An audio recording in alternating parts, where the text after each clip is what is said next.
Kia ora and welcome to episode 70 of Bridge Talks Business with Milford.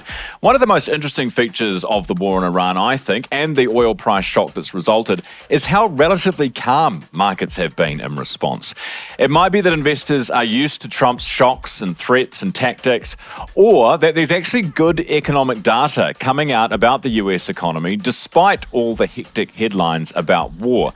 Today, how to not panic in a crisis. First, here's your top 5 business bits from the last 7 days. Coming in at number 1, US forces entered Iran to retrieve one of their own, and markets continued to be volatile as they digested these headlines and managed to post positive returns for the first time in 5 weeks.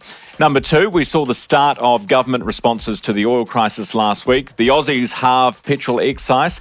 The expectation is we will continue to see more announcements, a rolling maul from governments around fuel rationing and potentially providing support to consumers in the face of high energy costs. Number 3, we received US non-farm payroll data last week. The numbers very strong, with job gains in March coming in more than double the market consensus, with strong breadth across many industries too. Number 4, the RBA minutes were released last week, which painted a less hawkish picture than was expected.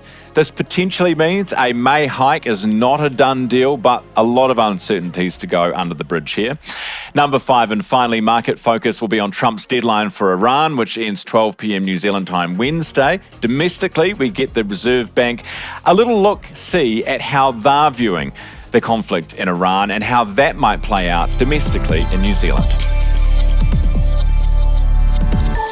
All right, it is time for this week's feature interview. There was a very famous investor who once said that the organ you need most when making investment decisions is not the head, it's not the heart, it's the stomach.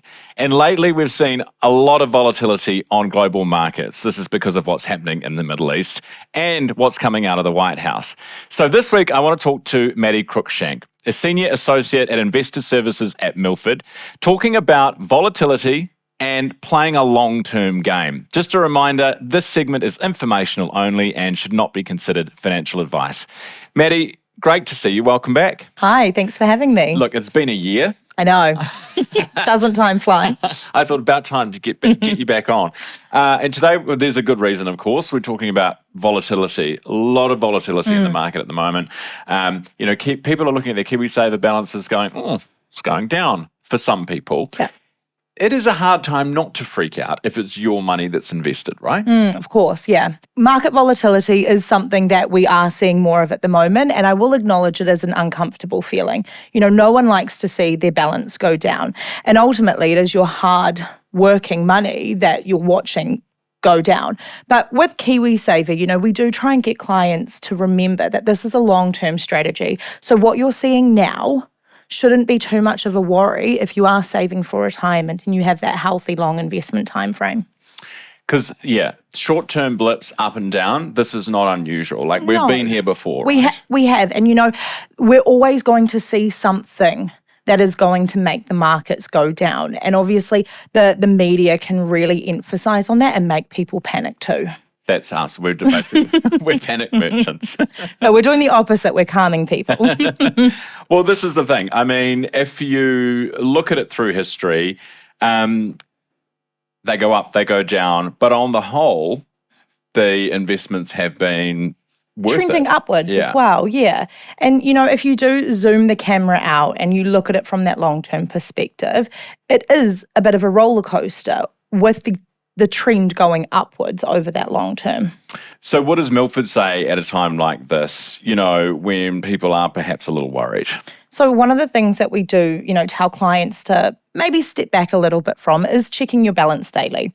Like, we're a creature of habit. We like to log in and see how our money is tracking, but that can give us that knee-jerk reaction of panic. So if you can kind of push it out to maybe weekly, monthly, quarterly, and then you may not panic so much. But when we're logging in daily, that is going to create that cause for panic, and focusing on what's happening day to day shouldn't be too much of a concern if you've got 20, 30 years ahead of you. All right, Maddie, so what about the people who look at what's happening in the market and think, well, I need to switch funds. Like I'm in a conservative, maybe I'll go into a growth, or I'm in a growth, I'll go into a conservative. That I could make more money that way. So when you do that, you will effectively crystallize and lock in any losses that the fund has made. And why that is because you're selling the units at a cheaper price. Then when you see markets going back up again, people jump back in and they're buying the units at a higher price. So you're going to have less. Where if you had a stayed put, when markets correct themselves and go back up, you get to benefit from that correction. And what people don't realize is when they see the performance going back up, they've actually missed that because it's not live. But in saying that, if you're not comfortable seeing your balance go down and you don't want it to go down any further, then of course you can switch. Or some people look at it as a great opportunity to put more money in and take advantage of a lower unit price. Maddie, so instead of hitting the panic button, going full panic stations and trying to switch your funds, what else can we do? What action can we take to reassure ourselves? So the first step would be stop. Don't panic. Instead, you should revisit why you originally chose this fund. Has your investment time frame changed and has your risk tolerance changed? With that, you can then analyze and understand, no, I am still in the right fund for me.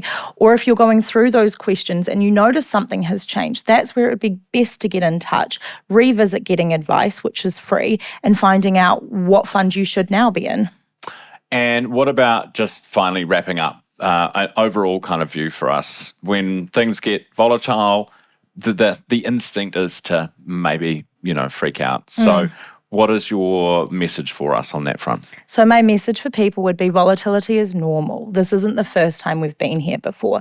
Don't panic. Trust the experts. This is why you've chosen Milford as your investment company, is we know what we're doing in times like this, and we want you to stop doing quick reactions. So if you are nervous, get in touch. We're here to have those conversations with you, and maybe stop checking that balance daily as well.